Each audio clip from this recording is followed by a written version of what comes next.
감사 중지를 선포하겠습니다. 존엄미에네, 존엄미에. 예? 아니, 어제를 이어서 오늘까지 이게 뭐 하는 겁니까? 질의권은 법사위원장이 나한테 주는 게 아니고 내 권리예요. 조용히 하세요. 인간 같지 않은 인간하고 이야기 안 합니다. 조용히 하세요.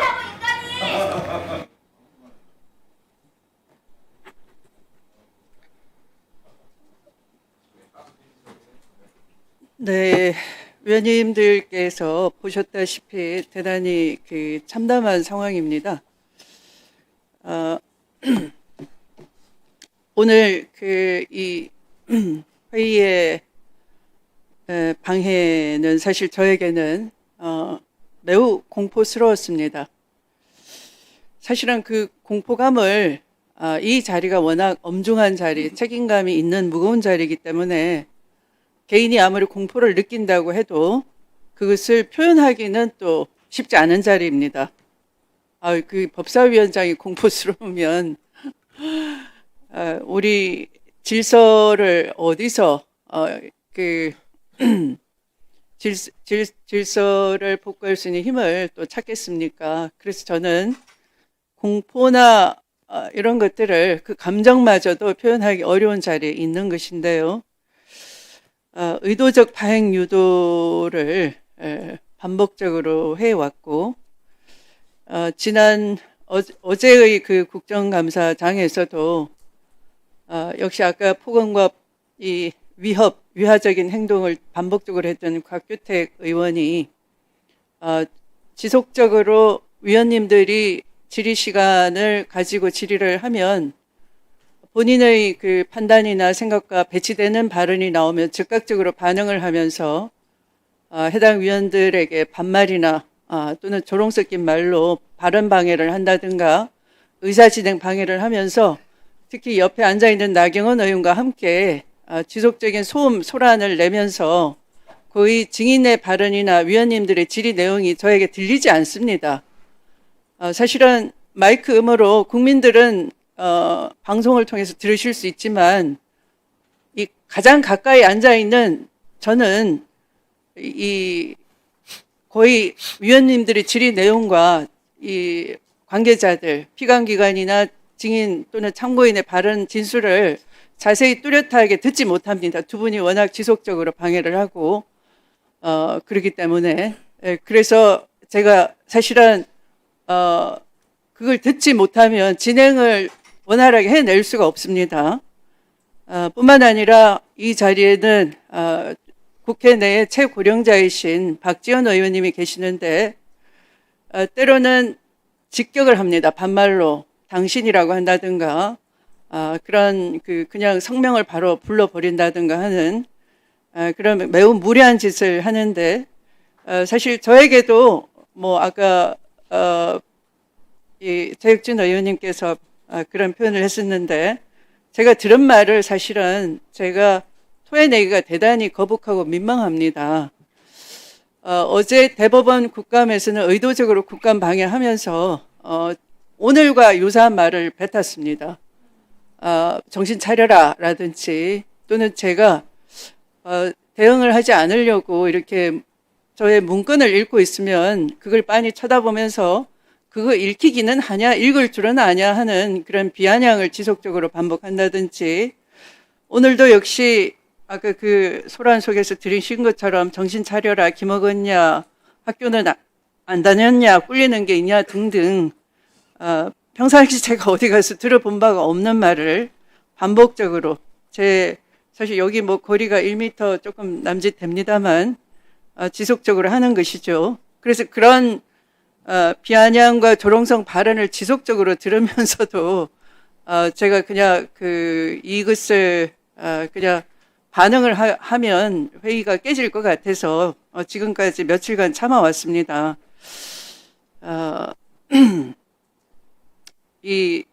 방금도 어디서 건방지게라는 말과 함께 손찌검을 하는 듯한 태도 또 내려칠 듯한 위협을 가했던 것이죠. 네가 존엄이냐 존엄미애냐 하는 말은 오늘뿐만 아니라 뭐 이 계속 반복적으로 해온 말입니다. 두 분이 함께. 그래서 오늘 사실은 제가 질서유지권 차원에서 국회법 제102조에는 의제와 관계없거나 허가받은 발언의 성질과 다른 발언을 해서는 안 된다라고 금지 조항이 있고요. 또 국회법 제146조에는 의원들이 모욕 등의 발언을 금지하도록 되어 있습니다. 다른 사람의 모욕하는 그런 발언을 해서는 아니 된다 되어 있고요. 또 147조에도 의원은 폭력을 행사하거나 회의 중 함부로 소란 행위를 해서 다른 사람의 발언을 방해해서는 안 된다 명시적으로 규정이 돼 있어서 제가 그 곽규택 의원을 향해서 이 발언을 방해하는 행위를 제지하면서 발언 순서를 변경하겠다. 좀 조용하게 다른 사람의 발언을 경청하고 다른 분들이 발언을 할 수 있도록 협조해 달라는 취지에서 발언 순서를 후순위로 미루는 조치를 취했더니 이제 그와 같은 폭언과 폭력을 퍼붓는 그런 일을 벌인 겁니다. 매우 유감스럽게 생각합니다. 이 질서유지권 발동에도 응하지 않고 의도적 파행을 유도하면서 사실 저는 지난번 본회의장에서 나경원 의원이 김민석 국무총리를 향해서 당신이 내란을 알고도 그랬다면은 당신이 내란 공범 아니냐 하는 언어도단 뒤집어 씌우기 논리 모순에 그 발언을 빙자한 조롱을 듣고 대단히 경악했습니다. 상식 수준을 넘는 어떤 정상적인 법적 판단이나 사고가 결여되어 있구나. 어떤 맥락을 다 놓친 뒤집어 씌우기를 하는구나 이런 생각을 했습니다. 지금도 마찬가지입니다. 이 파행을 유도하고 국정감사 활동을 방해해 놓고서 마치 위원장이 독단을 해서 이 법제사법위원회를 독재적으로 운영해서 파행이 됐다는 식으로 또 밖에 나가서 언론 인터뷰 등을 통해서 사실 왜곡을 어제도 했었고 또 오늘도 하는 것입니다. 사실 법제사법위원회는 현장 국감을 아마 더 많이 했던 걸로 알고 있습니다. 아마 오늘도 정상적으로 정상적이라기보다 관행은 아마도 군사법원에 나가서 하는 경우가 더 많았을 것입니다. 또 어제 대법원도 그 현장 국감이 예외적이고 이례적이고 대법원을 침탈하거나 권위를 부정하는 것이 아니라 대법원으로 출장 나가서 감사를 하는 것이 훨씬 더 많았습니다. 그러나 이 사태 자체가 내란을 수습하기 위한 그런 이 국정감사 활동이 훨씬 비중이 높기 때문에 불가피하게 국회로 오시게 해서 국정감사 활동을 하는 쪽이 더 낫다는 위원님들의 고견을 받아들여서 제가 이 국회에서 진행을 하게 됐는데 이렇게 비감기관으로 이 협조를 해주신 우리 장관님이나 군사법원 관계자 또 증인 참고인으로 와주신 여러분께는 국회 이런 모습을 불편한 모습을 보이게 돼서 대단히 송구하다는 말씀을 드리겠습니다. 그러면 이것으로 오늘의 회의는 마치는 것이 좋겠습니다. 아니면 뭐 위원님들께서 더 질의를 하시겠습니까? 그냥 마칠까요? 네.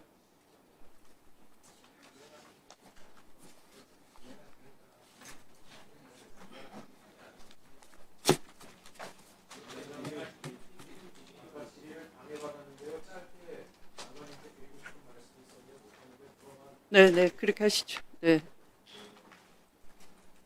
장관님, 아까 제가 방산산업 앞으로 이제 대한민국이 크게 키운다라고 했는데 사실 다른 게 아니라 이게 걱정이 돼서 그랬습니다.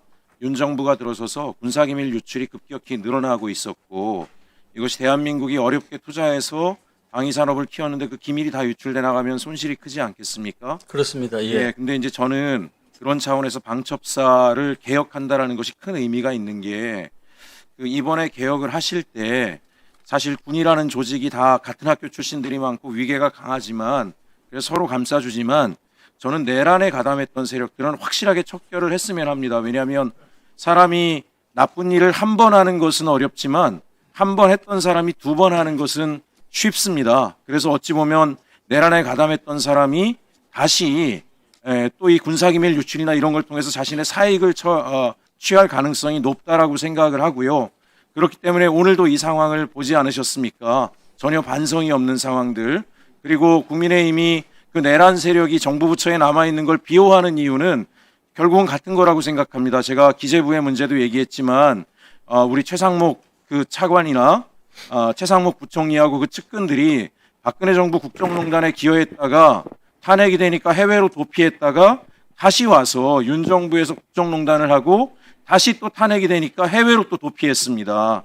이런 일들이 반복되고 전혀 바뀌지 않기 때문에 저는 물론 장관님께서 아끼는 부하들이고 다 잘 살펴야 되겠지만 그럼에도 불구하고 단호하게 도려낼 건 도려내야 된다라고 생각하고요.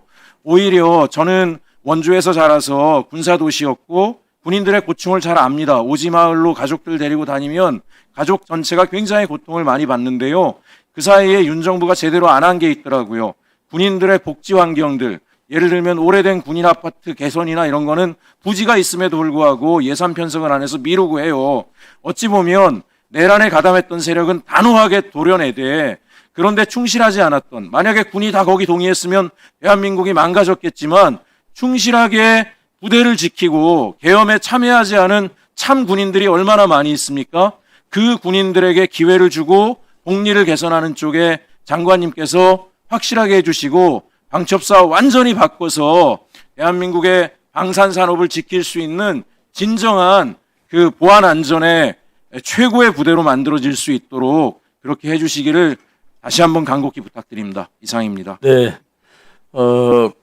국민의 요청사항, 의원님들의 강력한 그 의지를 반영해서 방첩사를 반드시 개혁하도록 하겠습니다. 동시에 복지와 급여 체계를 말씀하셨는데 이제 더 이상 이 문제는 미룰 문제가 아닙니다. 따라서 의원님들께서도 우리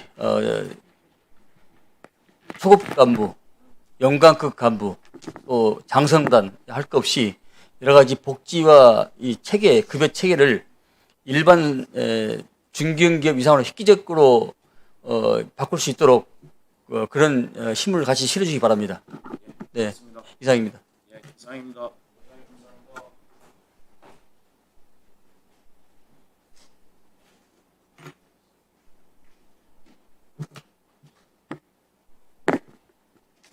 네, 서영교 의원님 질의하실 거죠? 네, 서영교 의원님 질의해 주십시오.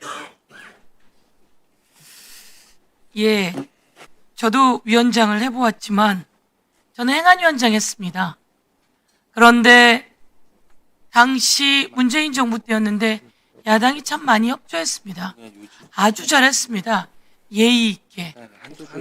그런데 제가 아까 너무 충격받았습니다. 우리 최혁진 의원 말씀으로 추미애 위원장님 바로 앞에서 병원은 가봤냐? 정신 차려라. 귀 먹었냐? 학교 안 다녔냐? 이게 추미애 위원장님 앞에서 탁탁 던지는 박규택 의원의 발언이었다는 거 아닙니까?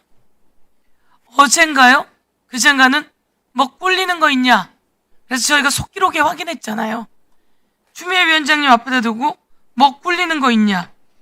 그리고 어디서 건방지게라고 하는 표현을 하는데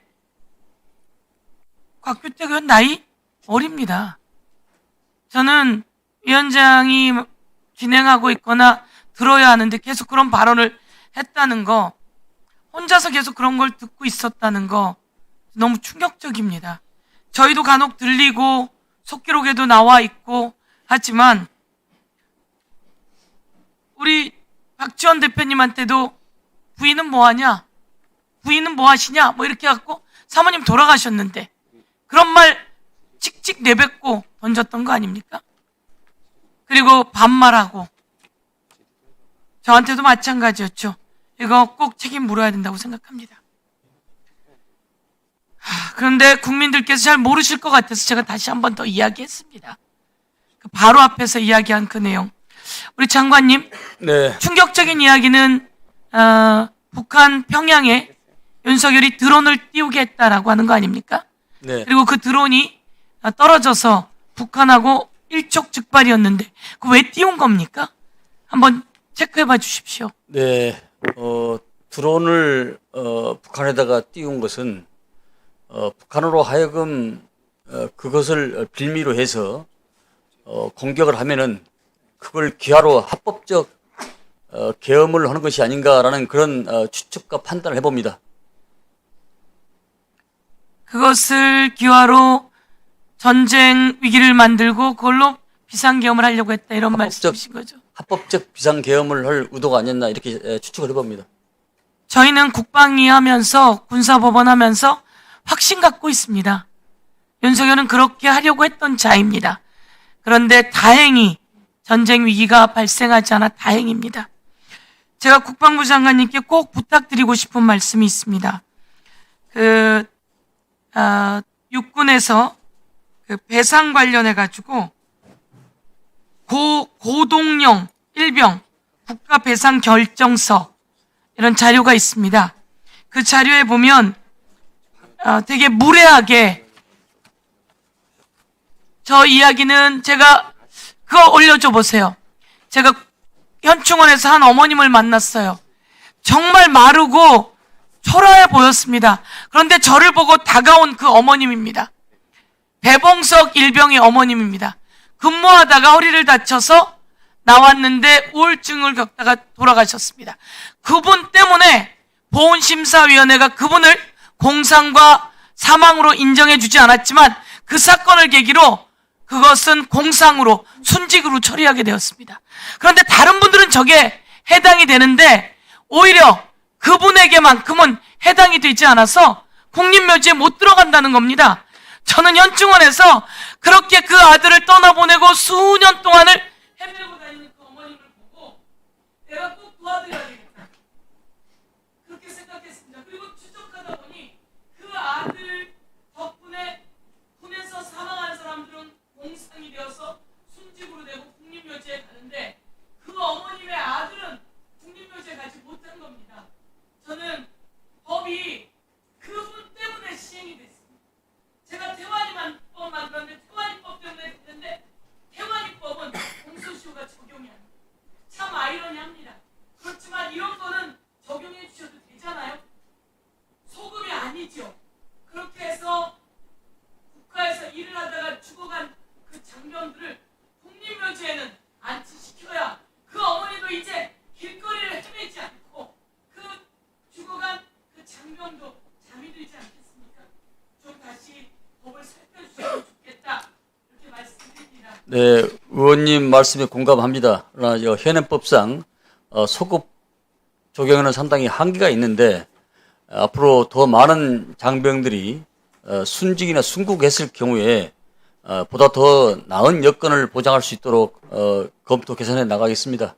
그건 앞으로이지만 이분을 시작으로 이 법이 만들어졌는데 이거에는 소급 안 돼 이런 게 아닙니다. 진정 소급이 될 수 있는 겁니다. 그래서 이런 사례에는 소급해서 그분을 국립묘지에 안치할 수 있도록 그렇게 해주면 좋겠습니다. 군 사망 사건은 모두 다 그렇게 해결해 왔습니다. 과거에 사망한 일들을 해결하는 게 군 사망 관련한 특별법 아니었습니까? 제가 국방위에 활동할 때 그 법을 만들어서 사망한 분들을 과거에 사망한 분들을 배우도 아닙니다. 명예를 회복하는 거 아닙니까? 그 일을 좀 해주시면 좋겠습니다. 잘 알겠습니다. 예. 그렇게 해주십시오. 네, 의원님 네. 말씀 잘 알겠습니다. 네, 수고하셨습니다. 다음은 전현희 위원님 질의해 주십시오. 장관님, 네, 윤석열의 내란 행위와 더불어서 윤석열의 이적 행위 반드시 규명이 돼야 될 중요 사안이다 이렇게 생각합니다. 지난해 군사법원 국정감사 때 당시에 국정감사 도중에 무인기가 평양에 침투했다라는 속보가 떴습니다. 그걸 생생히 기억하는데 당시에 김용현 전 국방부 장관은 그 내용에 대해서 질의하는 우리 국회의원들에 대해서 확인해 줄 수 없다. 자신도 모른다. 뭐 이런 식으로 답변을 했던 걸로 기억을 합니다. 근데 지금 와서 보니까 국정감사 기간 중에도 버젓이 이적 행위를 그때 국방부가 자행을 했다. 그 사실에 대해서 분노를 금할 수가 없습니다. 윤석열 정권이 무인기를 북한에 침투를 한 것은 비상계엄과 내란의 명분을 얻기 위해서 북한의 국지전을 이렇게 유도를 하기 위한 그런 목적이다. 이렇게 생각하는데 방금 장관님도 그 취지로 말씀을 하셨습니다. 네. 근데 이런 게 일반 이적죄에 해당한다. 이렇게 보고 있고요. 형법상에 대한민국의 군사상 이익을 해하거나 적국의 군사상 이익을 공유한 자는 일반 이적죄로 처벌하게 돼 있습니다. 이 무인기 침투 자체는 한미동맹을 훼손하고 정전체제를 위협하고 군사 기밀을 유출한 명백한 이적행위다. 이렇게 생각을 하는데요. 이때 이 북한에 무인기를 보내가지고 비상계엄의 명분을 얻으려는 이 행위는 한미동맹을 명백히 해쳤다. 이렇게 생각합니다. 왜냐하면 북한에 무인기를 보내려면 한미 상호 방위 조약에 따라서 한미 양국 간에 집단 방위 책무가 있습니다. 그런데 김용현 당시 장관은 무인기를 한미 연합사의 사전 승인을 받지 않았는 걸로 알고 있는데 맞습니까? 그렇습니다. 무인기를 보내려면은 북측에서 우리를 공격이 왔을 때 그 비례성 원칙에서 하는 게 맞습니다. 그러나 그 당시에 여러 가지 정황과 상황에서는 그런 게 없었기 때문에 그것을 이 법으로 보고 있는 것입니다. 명백한 한미 방위 조약 위반이고 또 당시에 대북 작전 전에 반드시 거쳐야 될 합참도 패싱을 했다고 알려져 있는데 사실인가요? 합참에서 모든 작전을 통제하기 때문에 네. 그건 합참 차원에서 작전 통제 차원에서 이루어질 사항입니다. 근데 그걸 패싱을 했다고 하기 때문에 이것도 명백한 군령 위반이 아닌가 이렇게 생각이 듭니다. 그리고 또 무인기 침투는 정전 체제를 위협을 했다 이렇게 보입니다. 유엔사가 현재 정전 협정을 유지 관리하면서 한반도의 평화가 지금 지속이 되고 있는데요. 이걸 스스로 정전 사태를 윤석열 정권이 깨려고 한 거다. 그래서 정전 사태가 깨지면 유엔사가 아니라 한미 연합사가 전시 태세로 이 대비를 하게 되는 거 아닙니까? 맞습니다.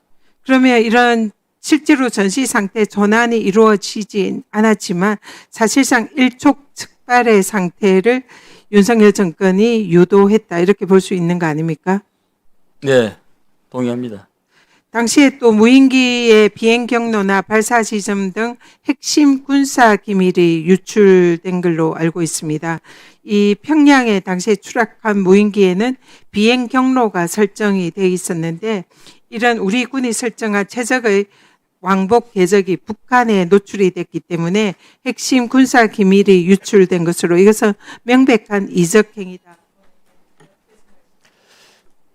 제가 모두의 말씀을 드렸다시피 그걸 기하로 합법적 계엄을 선포하는 의도가 아니었나 추측하기 때문에 그와 함께 북한을 이롭게 하는 그런 이적 행위로까지 판단할 수 있을 것 같습니다.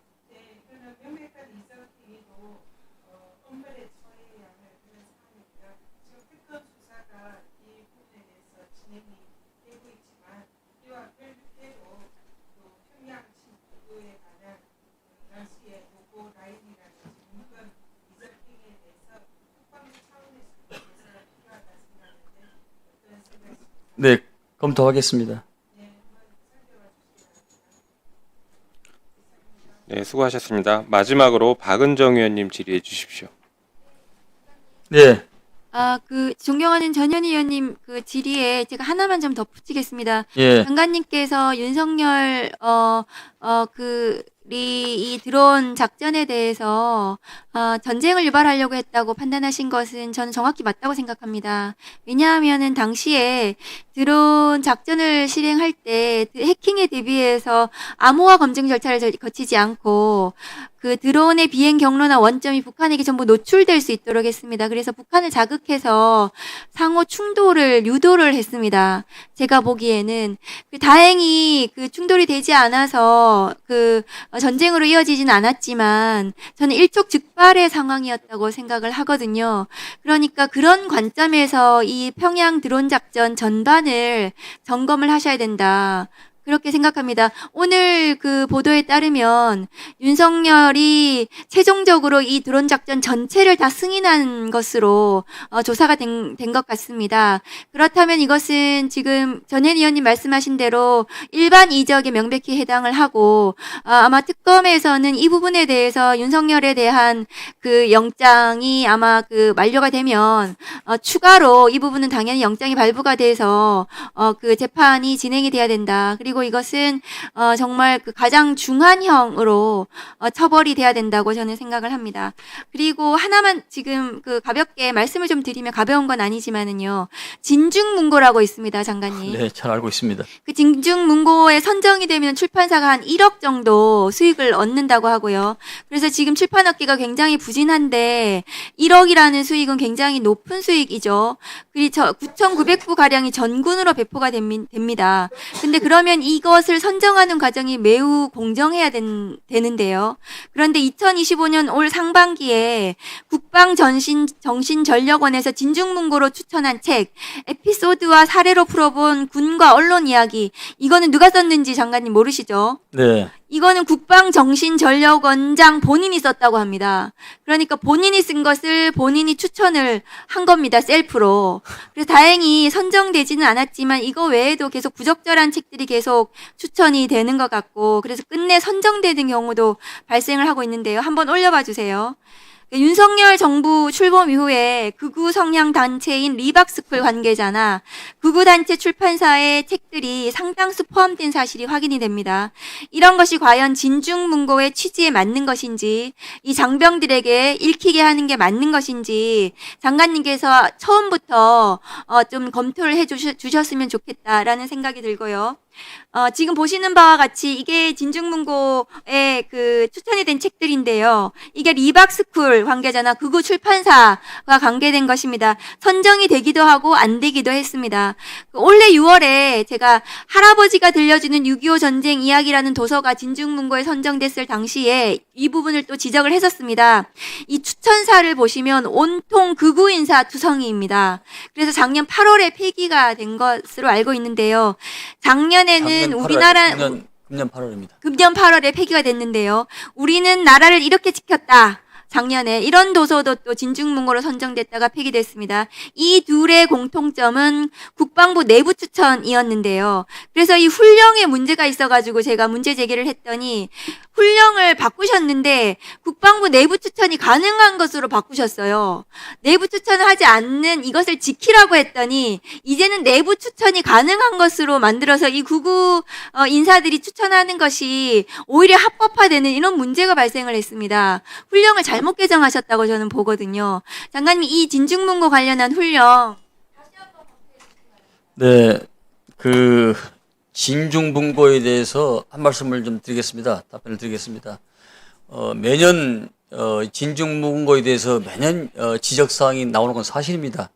네, 앞으로는 진중문고 선정위원회를 객관성을 담보할 수 있고 사회에 덕망 있는 인사로 꼭 구성을 하도록 하겠습니다. 왜냐하면은 20대 초중반의 예민한 시기에 정신적 함양, 정신적 자양분 축적, 미래에 대한 설계, 이 독서를 통해서 계획력, 상상력, 추적을 발성할 수 있는 그 연배 어간의 군대 생활을 하는데 그들한테 충분한 자양분을 축적하고 독서의 중요성을 일깨워서 더 나은 삶을 살 수 있도록 그런 등불이 될 수 있도록 그런 책들을 반드시 선정하도록 하겠습니다. 동시에 진중문고는 만약에 그런 사회적 무리가 있거나 이론이 있는 경우는 반드시 폐기 처분하도록 그렇게 준칙이 정해져 있습니다. 의원님의 말씀을 잘 공감해서 구성을 하도록 하겠습니다. 이상입니다. 네, 수고하셨습니다. 장관님, 아까 그 이해람 중사의 추모비 부분에 대해서 유족들은 그 공군 참모총장의 답변이 거짓이다라고 이렇게 좀 항의를 하시는 것 같습니다. 그래서 국방부에 설치하는 것도 검토를 했었다라는 말씀까지 하시는 것 같으니 이 부분에 대해서 종합적으로 다시 한번 검토해서 저희 의원실에 좀 알려주시면 좋겠습니다. 네, 알겠습니다. 네, 오늘 국정감사는 최대한 빠르게 종료하려고 했으나 보셨던 것처럼 국민의힘의 파행 유도로 좀 길어지게 된 점에 대해서 우리 증인 여러분들 너른 양해를 부탁드리겠습니다. 오늘 국정감사와 관련하여 여러 위원님들께서 서면 질의를 하셨습니다. 서면 질의에 대한 답변서는 일주일 이내에 우리 위원회와 해당 위원에게 제출해 주시기 바랍니다. 서면 질의와 답변서의 내용은 오늘 국정감사 회의록에 게재하도록 하겠습니다. 오늘 군사법원에 대한 국정감사에서 위원님들께서는 주로 다음과 같은 사안에 질의와 지적을 하셨습니다. 해병대원 사망사건 등 주요 수사 현황 관련하여 해병대원 사망사건 관련 체포 구속영장 관련 서류가 수사기록에 제대로 편철되어 있지 않은 사실에 대해 엄정한 감찰이 필요하다는 지적, 그리고 전 해병대 1사단장과 군 외부 인사 간 모임, 통화 여부와 관련하여 위증 의혹이 있다는 지적이 있었습니다. 국군 방첩사령부 관련하여 비상계엄을 지원했다는 의혹이 있는 국군 방첩사령부를 개혁할 필요가 있다는 지적이 있었습니다. 군 사법제도 운영 관련 등 그 외의 사안과 관련해서 고 이해람 중사 추모비 건립을 위한 법령 정비 필요성과 그리고 휴가 중 반려동물에 대해 가혹행위를 한 군인에 대한 적절한 징계 조치가 필요하다라는 지적이 있었습니다. 국방부 장관님을 비롯한 관계 공무원 여러분들께서는 위원님들의 지적과 조언을 기관 운영에 적극 반영해 주시기를 당부드립니다. 그러면 이상으로 오늘 군사법원에 대한 국정감사를 모두 마치겠습니다. 우리 위원회의 다음 국정감사는 10월 20일 오전 10시 국회에서 서울고등법원 등 17개 법원을 대상으로 실시하도록 하겠습니다. 위원님 여러분 수고하셨습니다. 오늘 감사에 임해주신 안규백 국방부 장관님을 비롯한 관계 공무원 여러분들도 수고 많으셨습니다. 보좌진, 수석전문위원을 비롯한 위원회 직원, 경위, 속기사 및 언론인 여러분도 수고하셨습니다. 감사 종료를 선포합니다.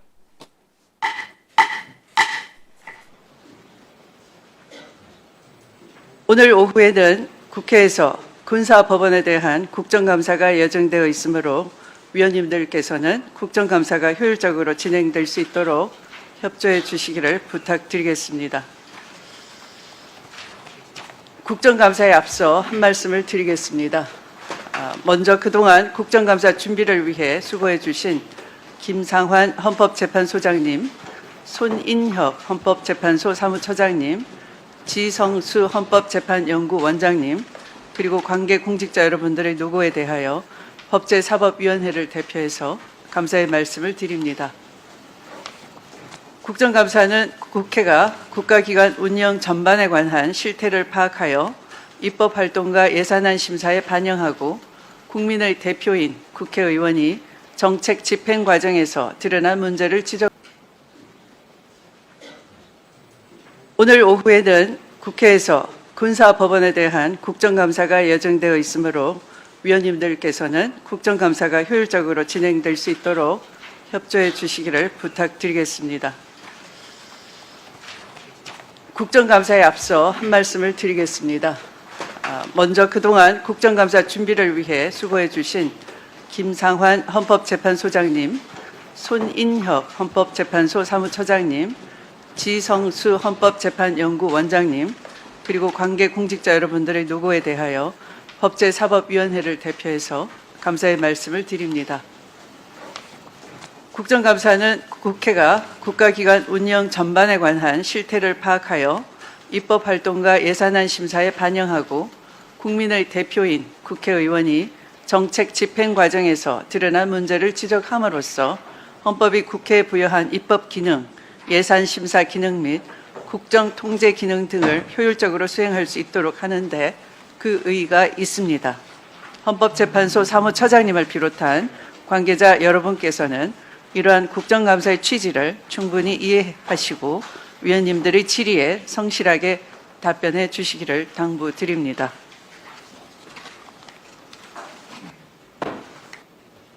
오늘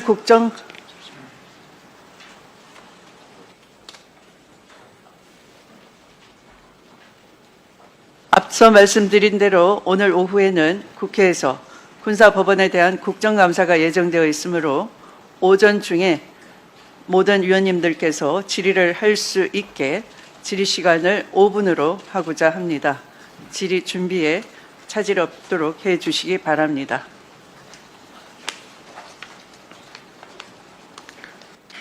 오늘 헌법재판소에 대한 국정감사는 그동안의 관례에 따라 헌법재판소장께서 처음에 인사 말씀을 하시고 이석하셨다가 국정감사 마무리에 다시 나오셔서 종합적으로 답변하시는 것으로 하겠습니다. 사무처장 등 기관 증인들을 대상으로 증인 선서를 받고 질의 답변을 실시하도록 하겠습니다. 그러면 김상환 헌법재판소장님 발언대로 나오셔서 인사해 주시기 바랍니다.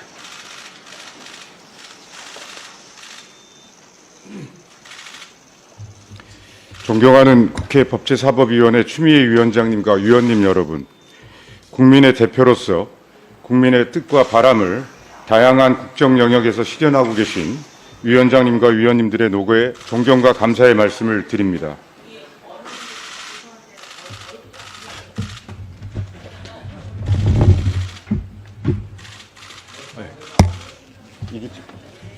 이렇게 하면 되겠습니까? 네, 됐습니다. 네, 그 자리 좋습니다. 네. 죄송합니다. 언론인 여러분.